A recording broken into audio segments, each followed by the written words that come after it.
Hello বন্ধুরা, তো আজকে আমি বানাবো বাঁশপাতা মাছের পাতলা ঝোল। এই গরমে পেট ঠান্ডা থাকবে, শরীর ঠান্ডা থাকবে।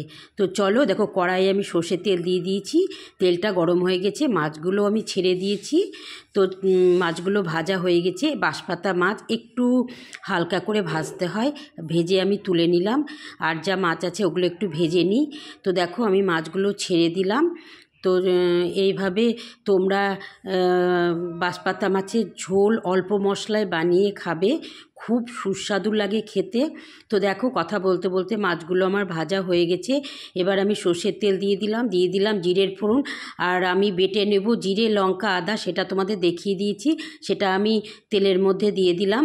এটাকে একটু কষে নেওয়ার পর আমি দিলাম হলুদ, লবণ আর স্বাদের জন্য একটুখানি চিনি।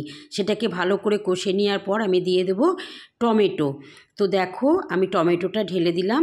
এবার টমেটোটাও নেড়ে চেড়ে আমি ঢাকা দিয়ে দিলাম। এবার ঢাকাটা খুলে দেখলাম আর একটু সেদ্ধ হবে, দিয়ে আবার ঢাকা দিলাম। ঢাকাটা খুলে দেখলাম সেদ্ধ হয়েছে, জল দিয়ে দিলাম। এবার আমি ঢাকা দিয়ে দিলাম। ঢাকাটা খুলে ঝোলটা ফুটে গেলে আমি বাঁশপাতা মাছগুলো ছেড়ে দিলাম ঝোলের মধ্যে।